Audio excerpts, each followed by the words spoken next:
r/AITA. My twin called my son trash, so I cut him from my will. AITA for removing my twin brother from my will after he called my adopted son trash.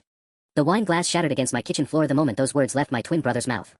That kid is trash, Marcus. He doesn't belong in our bloodline, and you know it. I'm still shaking as I write this, 3 days later.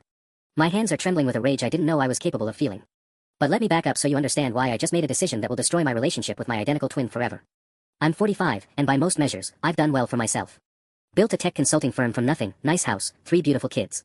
My twin brother Derek and I used to be inseparable growing up. That weird twin connection everyone talks about was real for us. We shared everything, clothes, friends, even girlfriends in high school.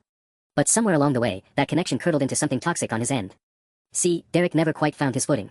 Failed business ventures, messy divorce, mounting debt. And instead of working on himself, he decided that my success somehow belonged to him too. Like the universe owed him half of everything I'd earned because we shared DNA. The breaking point happened at my daughter's birthday party last Saturday. My youngest, Tommy, is 8 years old and the light of my life. We adopted him 2 years ago after fostering him since he was 4. This kid has been through hell, neglect, abandonment, bouncing between homes. When he came to us, he barely spoke. Now he's this brilliant, funny little boy who calls me dad and lights up every room he enters. Tommy was helping me serve cake, so proud to be the big helper, when Derek cornered me in the kitchen. He'd been drinking, nothing new there, and started in on his usual complaints about money. His mortgage, his credit cards, how unfair life was. Then he pivoted to talking about family legacy and how important it was to preserve what really matters. I'm glad you're thinking about family, I said, watching Tommy carefully arrange napkins on the counter. Because Tommy's part of this family now, and that's when Derek cut me off with those poison words. That kid is trash, Marcus. He doesn't belong in our bloodline, and you know it. When you come to your senses about what family really means, you'll understand why blood matters more than whatever guilt trip made you take in some damaged goods. The wine glass slipped from my fingers. Tommy looked up at the sound, and I saw something flicker across his face, that old wariness he used to have, like he was waiting for the other shoe to drop. My heart shattered watching him retreat back into that shell, even for just a moment. I got very quiet. Very calm. The kind of calm that comes before a hurricane. Get out, I said. Derek laughed. Come on, Marcus. I'm just being honest. You can't seriously tell me you think that kid is the same as your real children. Tommy is my real child. He calls me dad. He runs to me when he's scared. He draws me pictures of our family with all 5 of us holding hands. He's not damaged goods, he's a survivor who deserves love and protection. I walked Derek to the door myself and told him he wasn't welcome in my home anymore. But that wasn't enough. Not nearly enough. So yesterday, I called my attorney and did something I never thought I'd do in a million years. I removed Derek from my will entirely. The attorney, Margaret Chen, has handled my family's legal affairs for over a decade. She's seen me through business contracts, the adoption paperwork, updating beneficiaries when each of my kids were born. But when I walked into her office Monday morning and told her what I wanted to do, even she looked shocked. Marcus, I need to make sure you understand what this means, she said, pulling up the documents on her computer. Your brother currently stands to inherit approximately $2.8 million. That includes the lake house, the investment portfolio your father left you both, and the business assets we've designated for him. I understand perfectly. And you want to redistribute all of that to my children. Equal shares between Emma, Jake, and Tommy. And I want a substantial portion going to the Foster Children's Alliance and the National Adoption Foundation. Margaret paused, studying my face. Can I ask what prompted this? I told her everything. About Tommy, about Derek's words, about years of entitled behavior that I'd excused because family is family. By the time I finished, her expression had hardened. I'll draft the new documents immediately, she said. But Marcus, you should know, Derek has called here twice since last weekend asking about the will. Apparently he's been counting on that inheritance to cover some significant debts. My stomach dropped. What kind of debts? I can't give specifics, but he mentioned something about needing access to funds within the next 6 months to avoid serious consequences. He seemed to think there might be a way to get an advance on his inheritance. Of course. Derek wasn't just counting on my money, he was desperate for it. Which explained the sudden talk about family legacy and blood matching. He wasn't just being cruel to Tommy, he was protecting what he saw as his financial lifeline. The realization made me sick. How long had he been viewing my son as a threat to his inheritance? But the complications didn't stop there. When I got home that afternoon, my wife Sarah was waiting for me in the living room, and she didn't look happy. Your mother called, she said, arms crossed. Derek told her about the fight. She wants to have a family meeting this weekend to work things out between the boys. My mother. 73 years old and still treating Derek and me like we were kids who couldn't share toys properly. She's always had a soft spot for Derek, always made excuses for his failures while expecting me to be the responsible one. Sarah, he called our son trash. He said Tommy doesn't belong in our bloodline. I know, and it was horrible. But your mother thinks Derek was just drunk and upset about his financial problems. She says he didn't mean it. So what? Being drunk doesn't excuse. She also said something else. Sarah's voice got quieter. She said Derek told her you've been holding your success over his head, and that you never really accepted him as an equal. She's worried this fight is going to tear the family apart permanently. I stared at her. Are you taking his side? Of course not. But Marcus, cutting him out of the will, that's nuclear. Your mother doesn't know about it yet, but when she finds out. She didn't need to finish. My mother would be devastated. She'd see it as me abandoning Derek, choosing my new family over my real one. The same toxic logic Derek had used. Tommy is upstairs right now, I said quietly. He's been asking if Uncle Derek hates him. Sarah's face crumpled. Oh God. So no, I'm not going to any family meeting. And I'm not changing my mind. But the universe wasn't done testing my resolve. Tuesday morning brought a phone call that made everything infinitely more complicated. Mr. Richardson. This is Detective Angela Martinez with the County Sheriff's Office. I need to ask you some questions about your brother, Derek Richardson. My blood went cold. Is he hurt? What happened? No sir, he's not injured. But his name has come up in connection with an ongoing investigation. We understand you two had some kind of dispute recently.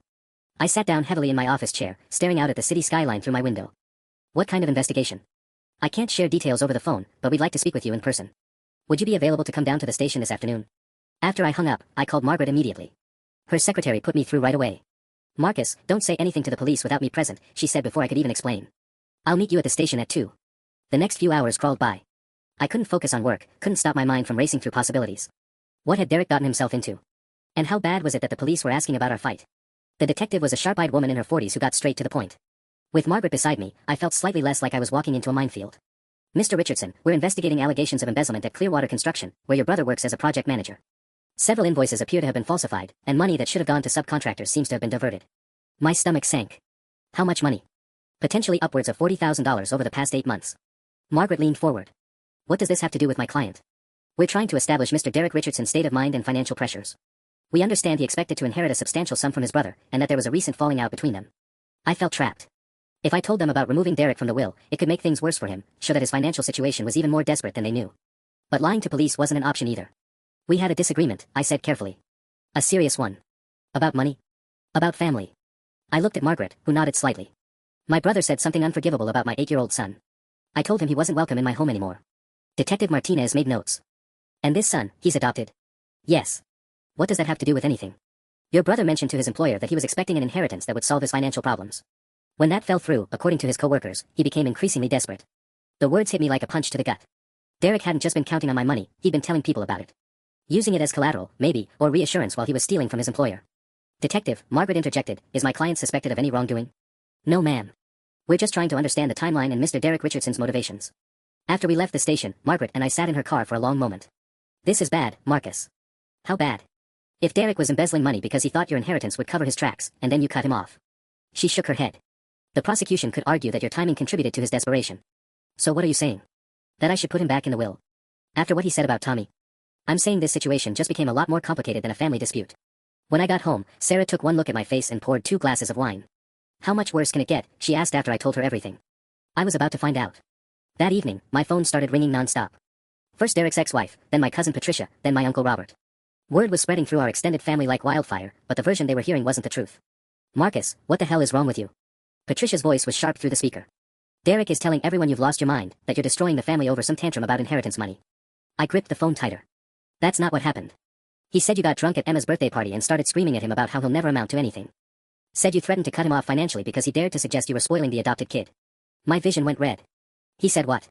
Look, I know Derek can be dramatic, but he was crying, Marcus. Actually crying. He said you told him Tommy was worth more than he'd ever be. I had to sit down. The manipulation was breathtaking. Derek had flipped the entire story, made himself the victim and me the villain. Worse, he'd turned Tommy into a weapon, painting my love for my son as an attack on Derek himself. Patricia, listen to me carefully. Derek called my 8-year-old son trash and said he didn't belong in our bloodline. That's what actually happened. The silence stretched so long I thought she'd hung up. That doesn't sound like Derek. Doesn't it? Another pause. Marcus, he's family. So is Tommy. After I hung up, Sarah found me staring at my phone, dreading the next call. How many people has he contacted? She asked. Probably everyone with our last name. I rubbed my temples where a headache was building. He's getting ahead of the story, making sure his version is the only one they hear. The house phone rang. Sarah grabbed it before I could. Hello, Mrs. Richardson. Her voice went carefully neutral. Yes, he's here. No, that's not. Mrs. Richardson, please let me. She held the phone away from her ear, and I could hear my mother's voice, high and agitated. Sarah mouthed, she's hysterical, and handed me the phone. Mom. Marcus Anthony Richardson, what have you done? My mother only used my full name when I was in serious trouble. Derek just left my house. He's devastated. He says you've turned against your own blood for some stranger's child. The words hit like a slap. Tommy isn't a stranger, Mom. He's your grandson. Don't you twist this around. Derek told me everything. How you've been resenting him for years, how you finally found an excuse to cut him out of your life completely. How you're using that boy as a shield for your own cruelty. I could picture Derek in my mother's living room, working his particular brand of manipulation. The tears, the wounded brother act, the careful selection of details that painted me as the aggressor. Did he tell you what he said about Tommy? He said he questioned whether you were giving the boy too much too fast, and you exploded. Marcus, that's what family does, we look out for each other, we offer guidance when. Mom, he called Tommy trash. The silence was different this time. Sharper. That's not what Derek said. Because Derek is lying. You're asking me to choose between my sons. No, I'm asking you to choose between your grandson and a man who called him trash to his father's face. I heard her breath catch. Marcus, please. Just come to dinner Sunday. Bring Tommy, bring the whole family.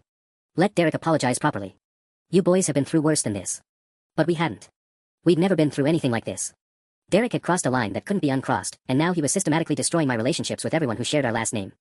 I'll think about it, I lied. After I hung up, I found Tommy in his room, quietly building something with his Legos. Hey buddy, what ya making? He looked up with those serious brown eyes. A fortress. With really high walls so the bad guys can't get in. My heart broke a little more. Tommy, you know Uncle Derek was wrong, right? About what he said. Tommy's hands stilled on the blocks. Are you gonna send me back? The question hit me like a freight train. Never. You're my son, Tommy. Forever and always. He nodded, but his attention stayed fixed on his fortress walls. Derek's poison was already spreading. That night, I couldn't sleep. Every time I closed my eyes, I saw Tommy's face when he asked if I was going to send him back. The doubt Derek had planted was taking root, and I felt helpless to stop it. At 2 a.m., my phone buzzed with a text from an unknown number. Asterisk, you destroyed my life. Hope you're happy. Asterisk. Derek. He must have gotten a new phone, or borrowed someone else's. I deleted the message without responding, but 20 minutes later, another one came through. Asterisk, Tommy will never really be yours. Deep down, he knows he doesn't belong. Asterisk. My hands shook as I blocked the number. Sarah stirred beside me. What's wrong? I showed her the messages. Her face went pale in the phone's glow. We need to document everything, she whispered. In case this escalates. I screenshot the texts, but sleep was impossible after that. I spent the rest of the night researching protective orders and wondering how my twin brother had become someone I was afraid of. Wednesday brought a call from Emma's school. My 13-year-old daughter had gotten into a screaming match with a classmate who'd apparently heard some version of our family drama. Mr. Richardson, Emma became very upset when another student made comments about adopted children, her counselor explained. She used some language that was concerning. When I picked Emma up, her eyes were red-rimmed but defiant. Melissa's mom knows Aunt Patricia, she said before I could ask. She said you're breaking up the family because you love Tommy more than Uncle Derek. So I told her Uncle Derek is a piece of. Emma. Well, he is. And then Melissa said maybe Uncle Derek was right about Tommy not being real family, and I lost it, Dad. My chest tightened. Derek's campaign wasn't just affecting the adults. Now my kids were being forced to defend their brother at school. You can't get in fights over this, sweetheart. So I'm just supposed to let people say horrible things about Tommy? I pulled over, needing to see her face. No, but there are better ways to handle it. Like what? The way you're handling it with Uncle Derek. Her voice cracked. Everyone's saying you're the bad guy, Dad. Even some of the teachers are looking at me weird. The scope of Derek's manipulation was becoming clear. He wasn't just telling our family his version, he was spreading it everywhere, turning our entire community against us. When we got home, Sarah met us at the door with more bad news. Margaret called. Derek's hired a lawyer. Emma went upstairs while Sarah filled me in. Derek was claiming I'd made verbal promises about his inheritance, that my sudden change of heart constituted breach of contract. His attorney was also suggesting that my emotional instability raised questions about my fitness to make major financial decisions. Can he actually do that? I asked. Margaret doesn't think so, but it'll tie things up in court for months. Maybe years. And Marcus. Sarah hesitated. He's also filed complaints with child services. The floor seemed to drop out from under me. What? Anonymous reports about Tommy's welfare. Claims that you're using him as a pawn in family disputes, that the home environment has become unstable and potentially harmful. I sank onto the couch, overwhelmed. Derek wasn't just trying to destroy me, he was going after Tommy directly. Using the system designed to protect children as a weapon against the very child he'd attacked. The caseworker wants to do a home visit Friday, Sarah continued. It's routine, they said. But Derek's timing. He knows exactly what he's doing. My phone rang. Margaret's number. Marcus, we have another problem. Derek's employer is claiming you might have been aware of the embezzlement. They're suggesting you cut him from the will to distance yourself from potential criminal liability. The walls were closing in from every direction. The child services visit was scheduled for 10 in the morning, which gave me just enough time to pace holes in my kitchen floor while downing my third cup of coffee. Sarah had taken the day off work, and we'd spent the previous evening coaching the kids on what to expect without making it seem like we were hiding something. Just be yourselves, Sarah had told them. Answer honestly, and remember that this person is here to make sure you're safe and happy. Tommy had nodded seriously, but I caught him organizing his room 3 times before bed. Even at 8, he understood that someone was coming to judge whether he belonged in our family. The caseworker, Ms. Jennifer Liu, arrived exactly on time with a warm smile and a thorough eye that missed nothing. She spent an hour touring the house, reviewing our documentation, and interviewing each child separately. When she sat down with Tommy, I had to leave the room because watching him answer questions about his happiness and safety was destroying me. Mr. Richardson, Ms. Liu said afterward, I want to be transparent with you. We received multiple calls about this household in the past week. The allegations were concerning. What kind of allegations? Claims that Tommy was being used as leverage in a family financial dispute. That his adoption was somehow connected to inheritance planning. Anonymous reports suggesting the household had become chaotic and potentially unsafe due to ongoing family conflicts. Sarah reached for my hand. That's completely false. I believe you. What I observed today tells a very different story. Tommy is clearly bonded with your family, the other children are protective of him, and this home shows every sign of stability and love. Ms. Liu's expression hardened slightly. But whoever made these reports knows specific details about your family situation. They mentioned the adoption timeline, your business assets, even details about your brother's financial troubles. Derek. Of course he'd fed them just enough truth to make his lies credible. The case is closed from our end, Ms. Liu continued, but Mr. Richardson, I've been doing this for 15 years. Whoever called us isn't done. They're escalating, and they're using the system to harass you. Document everything. After she left, I found Tommy in his room, back to building his Lego fortress. How'd it go, buddy? She was nice. She asked if I felt safe here. He looked up at me with those serious brown eyes. I told her this is the safest place in the world. My throat tightened. Good. Because it is. Dad? Why doesn't Uncle Derek like me? The question I've been dreading. How do you explain adult cruelty to a child who's already survived too much? Sometimes grown-ups make bad choices when they're angry or scared, Tommy. It's not about you at all. But he said. What Uncle Derek said was wrong. And mean. And it says something about him, not about you. Tommy considered this, then added another block to his fortress wall. That afternoon brought a call from my business partner, David Chen, Margaret's husband, as it happened. His voice was tense. Marcus, we need to talk. Derek contacted 3 of our biggest clients this week. My stomach dropped. What did he tell them? That you're going through a family crisis that's affecting your judgment. That there might be financial improprieties involved. Johnson and Associates is asking for a meeting to discuss their concerns about project continuity. Johnson and Associates. Our largest client, worth nearly $1 million in annual revenue. David, he's trying to destroy the business. I know. But Marcus, there's more. He also reached out to Brad Hoffman. Brad Hoffman. My ex-business partner who'd sued us 3 years ago over a contract dispute. We'd won, but it had been ugly and expensive. Derek told Hoffman about the police investigation, suggested there might be grounds for reopening their lawsuit if it turns out you've been involved in questionable financial practices. The brilliance of Derek's strategy was becoming clear. He wasn't just attacking me personally, he was systematically dismantling every foundation of my life. My family relationships, my business, my reputation in the community, even my fitness as a parent. Can he do this legally? Talking to our clients? Unfortunately, yes. As long as he's not making provably false statements, it's just sharing concerns about his brother's well-being. When I got home, Sarah was in the kitchen with a bottle of wine already open and a grim expression. Your mother called again. Derek told her about the child services visit. Of course he did. She's convinced you've lost perspective and that this whole situation is spinning out of control. She wants to stage an intervention. I almost laughed. An intervention for what? Protecting my son. She thinks Derek made one cruel comment in a moment of weakness, and you're using it as an excuse to destroy him financially and turn the whole family against him. Sarah's voice was carefully neutral, but I could hear her own frustration. She's organized a family dinner for Sunday. Everyone's going to be there. Everyone. Your aunts, uncles, cousins. Derek will be there to apologize properly, and you're expected to accept his apology gracefully so the family can heal and move forward. The manipulation was perfect. Make it a public spectacle where refusing Derek's apology would look petty and vindictive. Get the extended family invested in reconciliation so I'd be the villain if I held my ground. I'm not going. I figured. But Marcus, your mother said something else. Sarah's voice got quieter. She said if you don't come, if you don't give Derek a chance to make this right, she'll have to reconsider her own relationship with Tommy.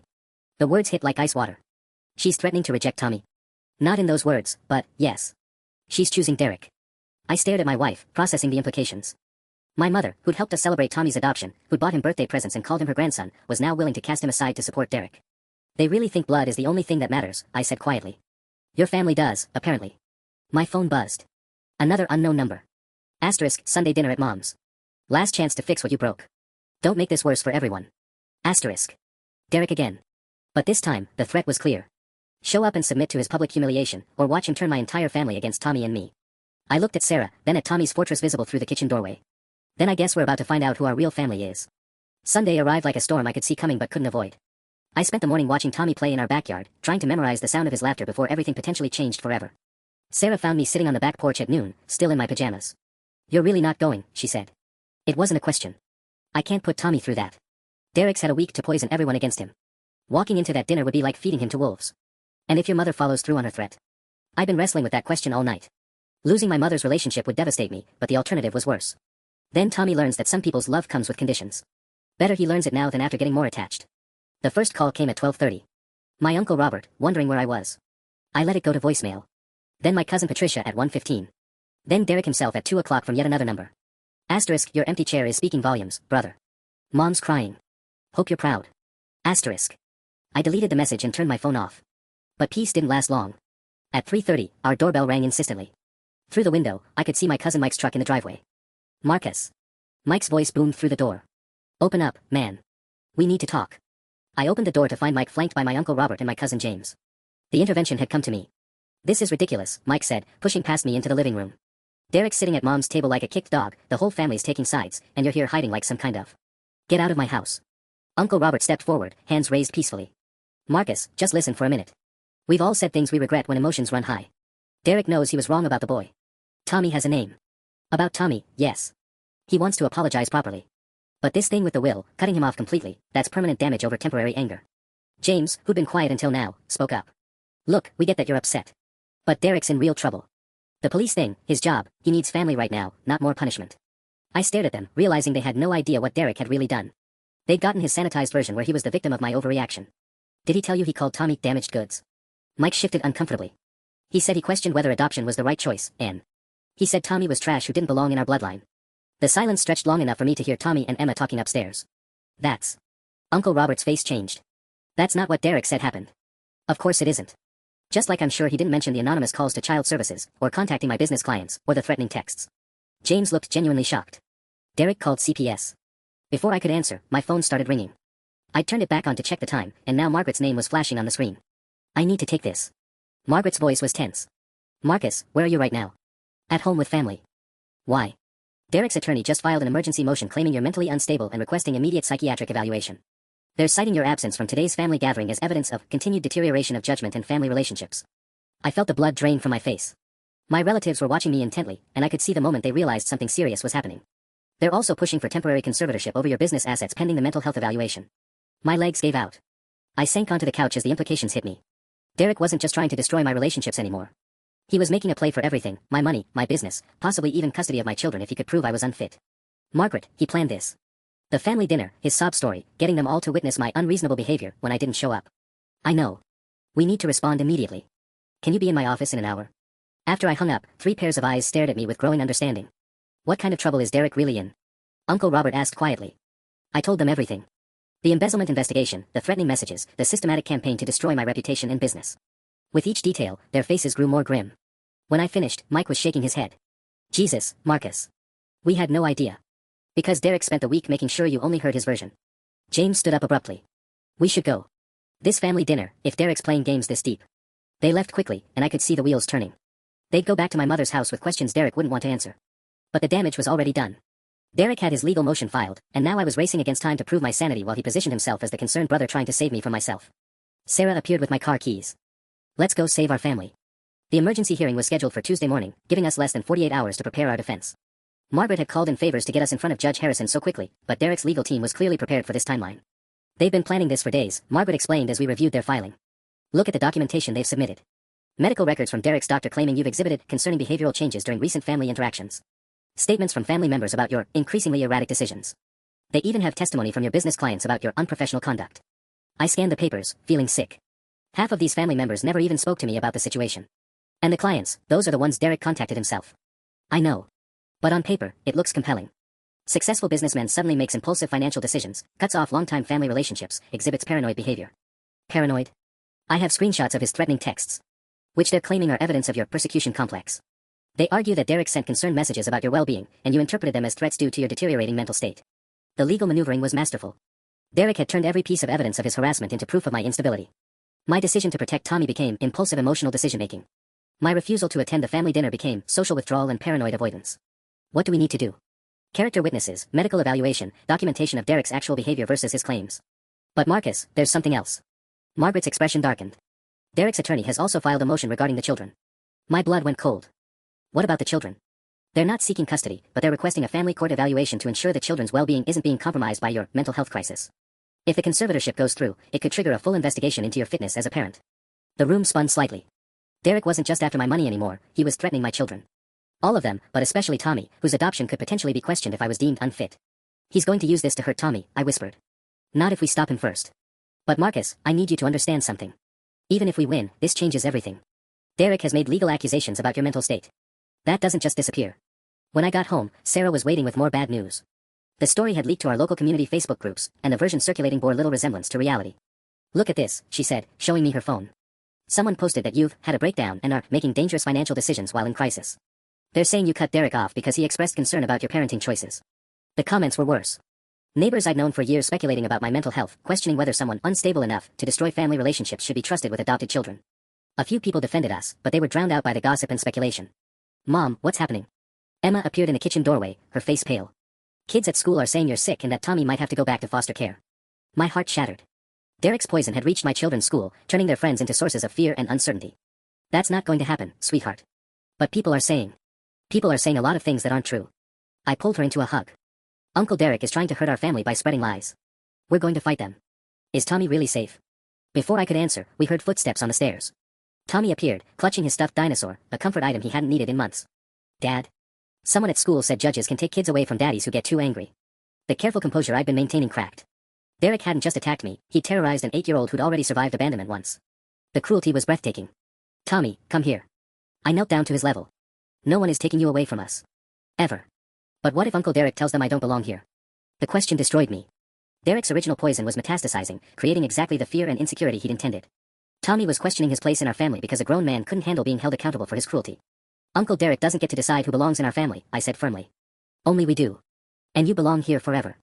But even as I said the words, I could see the doubt in Tommy's eyes. Derek had weaponized a child's deepest fear, and now I had less than 2 days to prove in court that I was stable enough to protect him. My phone buzzed with a text from an unknown number, *, hope you're ready for Tuesday. Truth always comes out in the end. *. Derek was still playing games, still trying to rattle me before the hearing. This time, I didn't delete the message. I screenshot it and forwarded it to Margaret. If Derek wanted to play legal games, I'd make sure the judge saw exactly who he really was. Monday night, I couldn't sleep. Every time I closed my eyes, I saw Tommy's face when he'd asked if judges could take kids away from angry daddies. By 3 a.m., I gave up and went to my home office to review the documents Margaret had prepared for the hearing. That's when I found the email that changed everything. It was from Jennifer Liu, the child services caseworker who'd visited our home. The subject line read, "Urgent, additional information regarding Richardson case. Mr. Richardson." I felt compelled to reach out after receiving another anonymous report tonight. The caller provided details that concern me, not about your family, but about the source of these reports, *. The person claimed to have inside knowledge about your adoption of Tommy, including sealed information that should only be accessible to legal parties involved in a case. They also made statements suggesting they had ongoing access to monitor your family's situation, *. I cannot share specifics, but I wanted you to know that I forwarded this information to my supervisor and recommended an investigation into who is accessing confidential adoption records. This level of detailed knowledge suggests someone with legal connections or inside access, *. Please be careful. This has escalated beyond normal family disputes, *. Jennifer Liu. My hands shook as I read it twice. Derek didn't just have his own lawyer, he was somehow accessing Tommy's sealed adoption files. Information that should have been protected, private details about Tommy's background and our family's legal proceedings. I called Margaret immediately, despite the early hour. Margaret, I need you to look into something. Derek might have accessed Tommy's adoption records illegally. What makes you think that? I read her Jennifer's email. The silence that followed was telling. Marcus, if someone's been accessing sealed juvenile records without authorization, that's a felony. But it also explains how Derek's been staying one step ahead of us. What do you mean? His legal strategy has been too precise. He's known exactly which pressure points to hit, which allegations would be most damaging. If he's been reading Tommy's case files, the implications hit me like a freight train. Tommy's records would contain details about his trauma history, his psychological evaluations, notes about his adjustment period with our family. Derek could have been using my son's most vulnerable moments as ammunition. Can we prove it? I'll file an emergency motion this morning. If Derek or his attorney accessed those files improperly, it could invalidate his entire case and result in criminal charges. After I hung up, I found Sarah in the kitchen making coffee with shaking hands. I heard you on the phone, she said. How bad is it? I told her about Jennifer's email. Her face went white. He's been reading about Tommy's trauma. Using it against us. It looks that way. Sarah sank into a chair. Marcus, what if this hearing doesn't go our way? What if Derek actually gets conservatorship?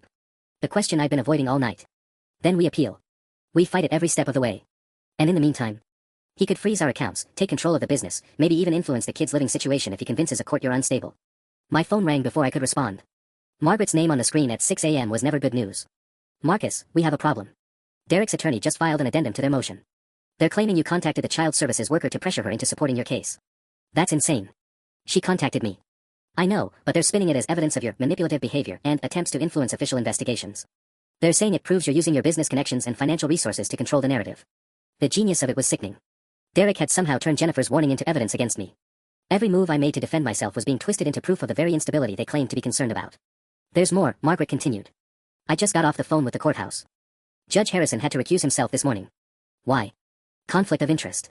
Apparently Derek's attorney discovered that Judge Harrison's daughter goes to school with Emma. They argued he couldn't be impartial in a case involving your family. My stomach dropped. So now what? We're getting Judge Patricia Vance. She's fair, but she doesn't know your family situation. We're starting from scratch with someone who only has Derek's version of events to go on. As I hung up, I realized Derek's strategy was becoming clear. He wasn't just trying to win the hearing, he was systematically removing every advantage I might have had. Every friendly face, every witness who knew the truth, every piece of evidence that supported my side was being challenged, discredited, or eliminated. Tommy appeared in the doorway, already dressed for school. "Dad? Are you okay? You look scared." I forced a smile. "Just some grown-up stuff to figure out, buddy. Nothing for you to worry about." But as I watched him eat his cereal, chattering about a spelling test he had that afternoon, I couldn't shake the feeling that Derek's web was tightening around us. And the hearing was in 3 hours. The courtroom felt smaller than I'd expected, with fluorescent lights that made everyone look sickly. Judge Vance was a stern woman in her 50s who'd clearly read every document Derek's team had submitted. Her expression gave nothing away as she reviewed the files spread across her bench. Derek sat 3 tables away with his attorney, Marcus Webb, a sharp-eyed man in an expensive suit who specialized in conservatorship cases. Derek had cleaned himself up for court, wearing a navy blazer I recognized from our father's funeral. He looked like the successful businessman he'd never managed to become, while I felt like I was drowning in quicksand. "Mr. Webb," Judge Vance began, "you're requesting emergency conservatorship based on allegations of mental instability and financial irresponsibility. Please present your opening argument." Webb stood smoothly. "Your Honor, we're here today because a successful man's judgment has become dangerously compromised. In the span of 1 week, Mr. Marcus Richardson has made a series of increasingly erratic decisions that demonstrate a clear break from reality." He painted Derek's version expertly. "My sudden obsession with protecting Tommy from well-intentioned family guidance. My paranoid interpretation of Derek's concerned messages. My social isolation and withdrawal from family support systems. Every fact was twisted just enough to sound believable. Most concerning, Your Honor, is Mr. Richardson's recent contact with Child Protective Services, attempting to influence their investigation through his business connections. This represents a dangerous escalation of controlling behavior that puts his children's welfare at risk." I gripped my pen so hard it nearly snapped. Webb made it sound like I was some kind of puppet master manipulating government agencies, when the truth was exactly the opposite. Margaret stood for our response. "Your Honor, what Mr. Webb has presented is a carefully constructed fiction. My client isn't suffering from mental illness, he's being systematically harassed by a brother who stands to lose millions of dollars." She outlined Derek's embezzlement investigation, the threatening messages, his campaign to turn family members against me. But I could see Judge Vance's skeptical expression. On paper, it probably did sound like paranoid fantasies. Furthermore, Margaret continued, "We have evidence that Mr. Derek Richardson or his representatives may have illegally accessed sealed adoption records to build this case." Webb shot to his feet.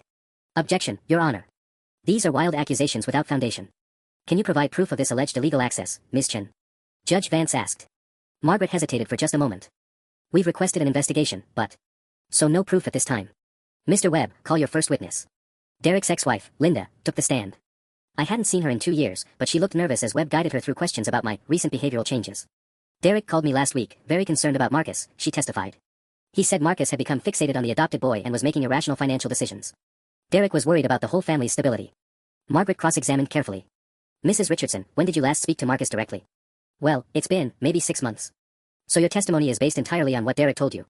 "Yes, but Derek wouldn't lie about." "And you're aware that Derek owes approximately $40,000 that he may have embezzled from his employer?" Webb objected, but the damage was done. Linda's certainty wavered. The next witness was worse. Dr. Patricia Hunt, Derek's family physician, testified about Derek's genuine concern for my mental state during a recent appointment. "Mr. Derek Richardson was quite distressed," she said. "He described his brother as becoming increasingly paranoid and making impulsive decisions that seemed completely out of character. He was particularly worried about the welfare of the children." My blood boiled. Derek had used a medical appointment to create an official record of his concerns, giving his manipulation professional credibility.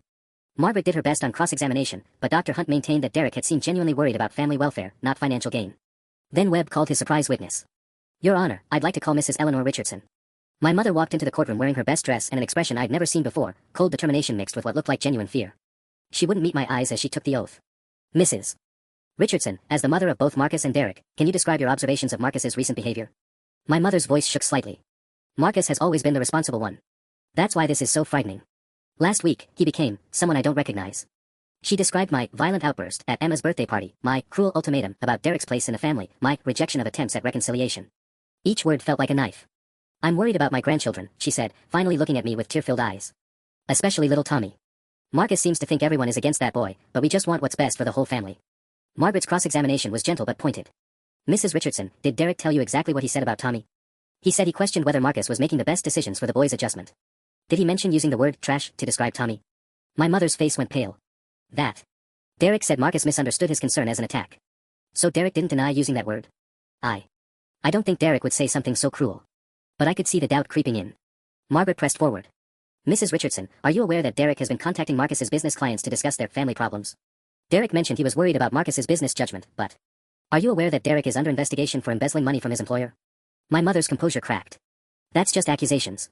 Derek explained that his boss is trying to blame him for accounting errors. When she stepped down, my mother still wouldn't look at me. Derek had positioned this perfectly, making her believe she was protecting the family while using her testimony to destroy me. Judge Vance called a brief recess, and Margaret pulled me aside. It's not going well, she said quietly. Webb's done a good job making Derek look like a concerned brother while painting you as unstable. We need something concrete. That's when my phone buzzed with a text that changed everything. It was from my business partner David, Marcus, urgent. Found something in Derek's background check files. Call me now. I showed Margaret the message. Her eyes widened. Your Honor, she called out as Judge Vance returned. I request a brief continuance to review new evidence that's just come to light. Judge Vance looked annoyed. How brief, Ms. Chen? 20 minutes, Your Honor. This information directly impacts the credibility of the petitioner. As we stepped into the hallway, I prayed that whatever David had found would be enough to save my family. Because right now, Derek was winning, and I was running out of time. David's voice was breathless when I called him back from the courthouse hallway. Marcus, I've been going through Derek's employment records for the background check we did 3 years ago. Remember when he wanted to do contract work for us? Yeah, you turned him down. What about it? I found something we missed. Derek didn't just get fired from Morrison and Associates for poor performance like he told us. He was terminated for accessing client files he wasn't authorized to see. Confidential financial records, personal information, legal documents. The HR notes say he claimed he was gathering information to help family members make better decisions. My heart started pounding. David, are you sure? I've got the documentation right here. But Marcus, there's more. I called my contact at Morrison and Associates. Derek's been calling them for weeks, asking questions about you. Claiming he was worried about your business practices and wanted to verify some information to help the family. They told him to pound sand, but he's been persistent. I looked at Margaret, who was listening intently. Can you email me those employment records right now? Already done. But Marcus, if Derek's pattern is accessing confidential information to control family situations, then he's been doing this for years, I finished. It's not just Tommy's adoption records. He's been gathering ammunition on everyone. Margaret was already pulling up David's email on her phone. Her expression grew grim as she read. This changes everything, she said. We can establish a pattern of Derek using confidential information to manipulate family relationships. Judge Vance needs to see this immediately. But as we headed back into the courtroom, my phone buzzed with another message from an unknown number, nice try, brother. But some secrets cut both ways. Ask Margaret about her husband's little tax problem. My blood went cold. Derek was threatening Margaret now, going after David's business dealings. The web of manipulation was even wider than I'd realized. Margaret, I whispered, showing her the text. What is he talking about? Her face went white. David had some issues with business expense deductions 2 years ago. Nothing criminal, just aggressive accounting that the IRS questioned. We resolved it quietly, but if Derek somehow found out, he could make it look like you're compromised too. That you can't represent me ethically because your husband has his own financial problems. As we sat down, I watched Derek confer quietly with his attorney. Webb's expression was smug, like he was holding cards we couldn't see. Judge Vance resumed the hearing. Ms. Chen, you mentioned new evidence. Yes, Your Honor. We've discovered that Mr. Derek Richardson has a documented history of accessing confidential records without authorization. Margaret held up the employment documents. These records from Morrison and Associates show. Objection, Webb interrupted smoothly. Your Honor, these are employment records from 3 years ago involving completely different circumstances. They have no bearing on Mr. Derek Richardson's legitimate concerns about his brother's current mental state. Furthermore, Webb continued, I have to question Ms. Chen's objectivity in this matter, given that her husband's consulting firm has significant financial ties to Mr. Marcus Richardson. There may be a conflict of interest that compromises her ability to represent her client's best interests. Margaret shot to her feet. That's completely inappropriate, Your Honor. My representation of Mr. Richardson follows all ethical guidelines. Nevertheless, Webb said, it raises questions about whether Mr. Richardson is receiving genuinely independent legal counsel, or whether his business relationships are being leveraged to influence these proceedings. Judge Vance looked troubled. Ms. Chen, is it true that your husband's firm does business with Mr. Richardson? Yes, Your Honor, but... And are you aware of any financial irregularities in that business relationship? Margaret's pause was barely perceptible, but it was enough. There had been some minor accounting questions that were resolved through proper channels. I watched Derek smile slightly. He'd managed to plant doubt about my lawyer's credibility just when we'd found evidence against him. Your Honor, Webb pressed, this pattern of using business relationships and financial pressure to control narratives is exactly what we're concerned about with Mr. Richardson's mental state. The hearing was slipping away from us again. Derek had turned our strongest evidence into proof of his allegations, and now he was systematically undermining everyone who could speak for me. As Judge Vance called another recess to consider the conflict of interest questions, I realized Derek's strategy was even more sophisticated than I'd thought. He wasn't just trying to win this case. He was teaching me that he could destroy anyone who stood with me, isolate me completely, and leave me with nothing but his version of reality. And so far, it was working perfectly. The recess stretched into an hour while Judge Vance deliberated the conflict of interest issue. Margaret paced the hallway, fielding calls from her law firm's ethics committee, while I watched Derek through the courthouse windows. He was on his phone, animated and confident, probably already celebrating his victory. When we reconvened, Judge Vance's expression told me everything I needed to know. After reviewing the circumstances, I'm concerned about potential conflicts that could compromise Mr. Richardson's representation. Ms. Chen, while I'm not finding ethical violations, the appearance of impropriety is troubling given the complex business relationships involved. Margaret stood rigidly. Your Honor, if you're questioning my ability to represent my client, I'm not removing you from the case, counselor. But I am ordering an independent psychological evaluation before proceeding with any conservatorship decision. My heart sank. Derek's manipulation had worked perfectly. Instead of the quick resolution Margaret had hoped for, we were now facing weeks of psychological testing while Derek's allegations hung over my head. The evaluation will be conducted by Dr. Rebecca Martinez, a court-appointed psychiatrist with no connections to either party. Until her report is complete, I'm issuing a temporary restraining order. Webb leaned forward. What type of restraining order, Your Honor? Mr. Richardson is prohibited from making any major financial decisions without court approval. This includes changes to wills, business acquisitions, or large expenditures. The existing will remains valid, but no modifications can be made pending the psychiatric evaluation. The gavel came down like a death sentence. Derek had achieved exactly what he wanted. My assets were frozen in their current state, with him still as a beneficiary, while I underwent court-ordered psychiatric evaluation that could take months to complete. As we gathered our papers, Webb approached with Derek beside him. Marcus, Derek said, his voice dripping with false concern, I hope you understand this is all for your own good. Once you get the help you need, we can put this family back together. The audacity was breathtaking. Derek was positioning himself as the concerned brother who'd saved me from my own mental illness, when he'd orchestrated every aspect of this nightmare. Your Honor, I said, turning to Judge Vance before she left the bench. I have one question about the restraining order. Yes, Mr. Richardson. Does this affect my parental rights? My ability to make decisions about my children's welfare? Derek's expression flickered, just for a moment, with something that looked like disappointment. He'd been hoping for more. The order specifically relates to financial decisions, Judge Vance clarified. Your parental rights remain intact pending the psychiatric evaluation. Small victory, but a crucial one. Derek couldn't use this ruling to threaten Tommy's placement, at least not yet. Outside the courthouse, Margaret was grim. He played this perfectly, Marcus. The psychiatric evaluation buys him months of time while keeping himself in the will. How long before Dr. Martinez can see me? Her office said 3 weeks minimum. She's backlogged with court cases. Margaret rubbed her temples. But Marcus, there's something else we need to discuss. Derek's attorney made it clear they'll be monitoring your behavior during this waiting period. Any action they can interpret as unstable or vindictive will be used against you in the next hearing. I understood the implication. I was walking on eggshells now, with Derek watching my every move, ready to weaponize anything I did or said. My phone buzzed with yet another unknown number. Asterisk, told you truth comes out in the end. Enjoy your psych eval, brother. Try not to seem too paranoid when you tell them about all my threats. Asterisk. As I deleted the message, I realized Derek had achieved something even more insidious than legal victory. He'd created a situation where the truth sounded like delusion, where my evidence of his manipulation could be dismissed as symptoms of mental illness. 3 weeks until my sanity was officially evaluated, with Derek holding all the cards. And Tommy still asking why Uncle Derek hated him. The psychological evaluation appointment couldn't come fast enough, but Dr. Martinez's office called the day before with devastating news. Mr. Richardson, I'm afraid we need to postpone your evaluation. Dr. Martinez has had a family emergency and won't be available for another 2 weeks. 2 more weeks of living under Derek's microscope, with my financial decisions frozen and his smug confidence growing daily. I hung up and immediately called Margaret. This isn't coincidence, I told her. Derek's had 3 weeks to work his contacts, spread his version of events. Now suddenly the court-appointed psychiatrist has an emergency. Marcus, you need to be very careful about those kinds of statements. Paranoid thinking is exactly what Derek's team will use against you. But I wasn't being paranoid, I was being realistic. That afternoon proved it when I got a call from Emma's school counselor. Mr. Richardson, I wanted to give you a heads up. We've received some concerning calls about Emma's home situation. Anonymous reports suggesting there might be instability that's affecting her academic performance. My stomach dropped. What kind of reports? Claims that there's ongoing family litigation involving mental health concerns, that Emma might be under stress due to conflicts over her adopted brother. The callers seemed very informed about your family's legal situation. Derek was expanding his campaign to my children's school now, using the court proceedings as ammunition to paint our entire household as unstable.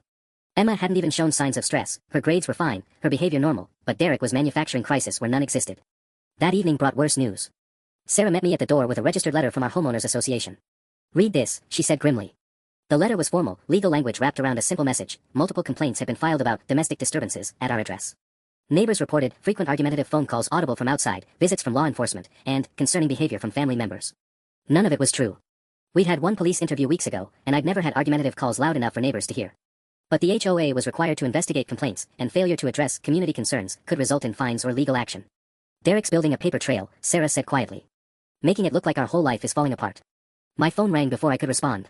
The caller ID showed my mother's number, but the voice was my Uncle Robert. Marcus, your mom's in the hospital. Heart palpitations, high blood pressure. The doctors think it's stress-related. The world tilted. Is she okay? What happened? She's stable, but Marcus. Uncle Robert's voice was strained. She keeps saying this family fight is killing her. That she can't handle watching her sons destroy each other. I closed my eyes, feeling Derek's trap closing tighter. My mother's health crisis would be painted as another consequence of my mental instability. Every stress-related symptom, every family relationship I damaged by refusing reconciliation would become evidence for Derek's case. Uncle Robert, you need to know something about Derek. Marcus, stop. Just stop. His voice was exhausted. Your mother is lying in a hospital bed because her family is at war. Whatever Derek did or didn't do, whatever you think he said about Tommy, it's not worth this. After he hung up, I sat in my kitchen staring at the accumulating evidence of Derek's campaign. The school reports, the HOA complaints, the family pressure, now my mother's hospitalization. Each piece seemed minor individually, but together they painted a picture of a man whose behavior was destroying everything around him. The genius of Derek's strategy was becoming clear. He didn't need to prove I was mentally ill, he just needed to create enough chaos and dysfunction that mental illness seemed like the most logical explanation. And I was running out of ways to fight back without looking exactly as unstable as he claimed I was. Tommy appeared in the doorway, clutching his stuffed dinosaur again. Dad? Is Grandma sick because of me? The question shattered what was left of my composure. Derek wasn't just destroying my life anymore. He was teaching my 8-year-old son to blame himself for the chaos that one man's cruelty had unleashed. The week before my rescheduled psychiatric evaluation, Derek made his boldest move yet. I was in a client meeting when my assistant knocked urgently on my office door. Mr. Richardson, there are 2 men here from the state licensing board. They say they need to speak with you immediately. My blood went cold as I excused myself and found 2 stern-faced officials waiting in our reception area. Other employees were pretending not to stare, but I could feel the tension radiating through the office. Mr. Richardson, I'm Inspector James Walsh from the State Business Licensing Authority. We've received complaints about potential misuse of client funds and questionable business practices. The words hit like physical blows. Derek had found a way to weaponize my business reputation, filing complaints with state regulators who had the power to suspend my licenses and freeze my accounts. What specific complaints?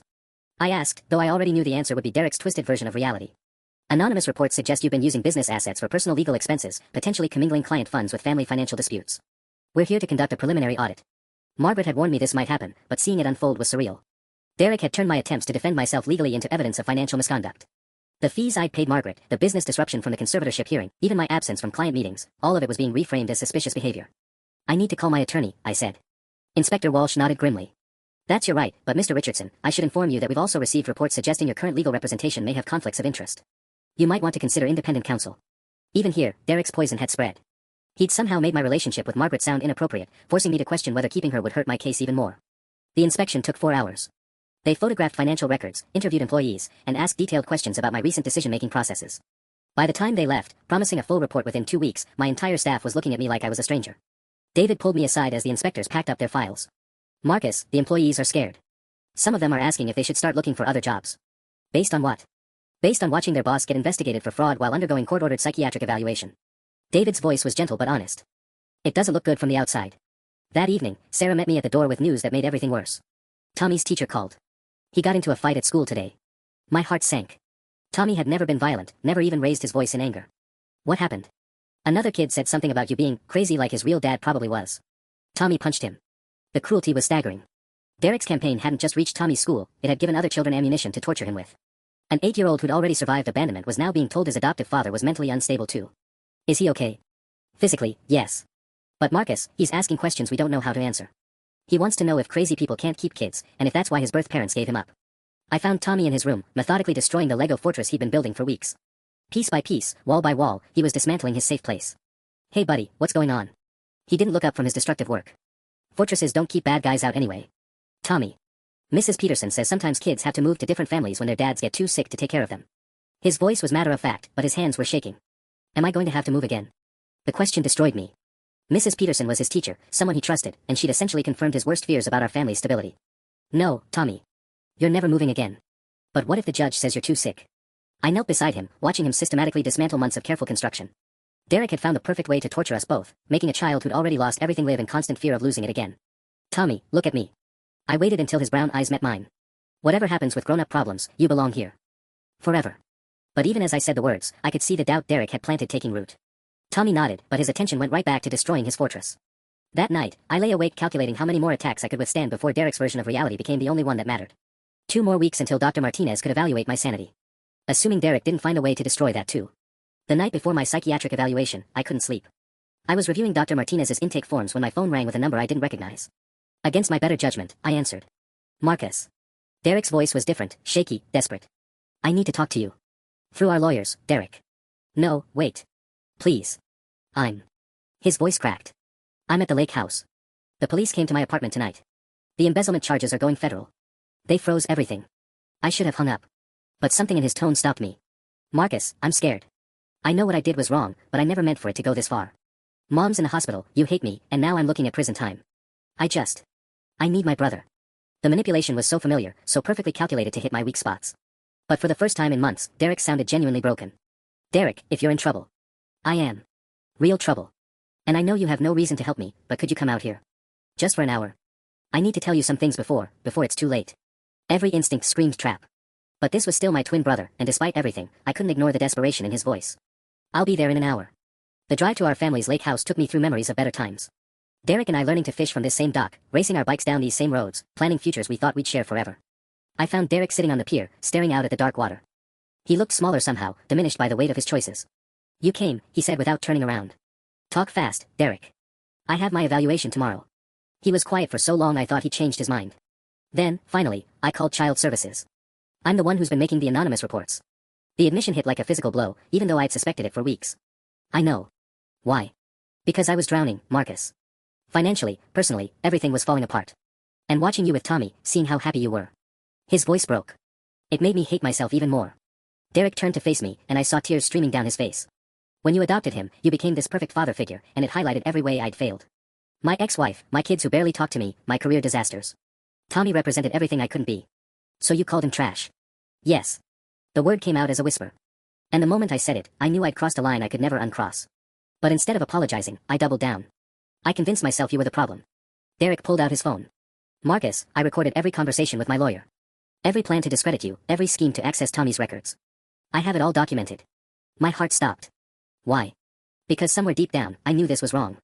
I knew I was destroying the only family I had left. He held out the phone. This will clear you completely. It proves everything, the illegal access to adoption records, the false reports, the coordinated campaign to make you look unstable. I stared at the device that could save my family. What do you want in return? Nothing. I'm turning myself in tomorrow anyway. The federal charges are just the beginning, they know about the records access, the false CPS reports, all of it. I'm looking at years in prison. Derek's voice grew steadier as he continued. But Marcus, I need you to know something. Watching Tommy at Emma's party, seeing how he lit up when you praised him. I remembered what it felt like when Dad was proud of us. And I realized Tommy wasn't taking anything away from our family. He was making it bigger. Derek. I called Tommy trash because I felt like trash. Because next to your success, your perfect family, your ability to love unconditionally, I felt worthless. But that's not Tommy's fault. It's not even your fault. It's mine. He stood up slowly, looking older than his 45 years. I'm going to call Dr. Martinez tomorrow before your appointment. I'm going to confess everything and provide all the evidence. The conservatorship case will be dismissed, your licenses will be cleared, and Tommy will never have to doubt his place in your family again. What about you? Derek smiled sadly. I'll finally face the consequences of my choices. Maybe in prison, I'll figure out how to become someone my brother could be proud of again. As I drove home with Derek's phone full of evidence, I felt something I hadn't experienced in months, hope. Not just for my legal vindication, but for my brother's soul. The next morning, Dr. Martinez called to cancel my appointment. Mr. Richardson, after speaking with your brother this morning and reviewing the evidence he provided, it's clear that court-ordered evaluation is no longer necessary. By noon, Margaret had filed motions to dismiss all of Derek's legal actions. By evening, the state licensing board had closed their investigation with a formal apology. That night, I found Tommy in his room, slowly rebuilding his Lego fortress. Dad? Uncle Derek called. He said he was sorry and that I really do belong here. I knelt beside my son, helping him place blocks that would protect what mattered most. You've always belonged here, buddy. Forever and always. Derek was arrested the next week, but before he was taken into custody, he did one final thing. He amended his own will, leaving everything to Tommy's college fund, with a note that simply said, "For the nephew I failed to love properly." Sometimes family isn't about blood. Sometimes it's about choosing love over fear, truth over manipulation, and building something beautiful even after everything has been torn down. My will remains unchanged, Derek was never restored to it. But Tommy's fortress stands strong, and our family knows exactly who belongs inside those walls.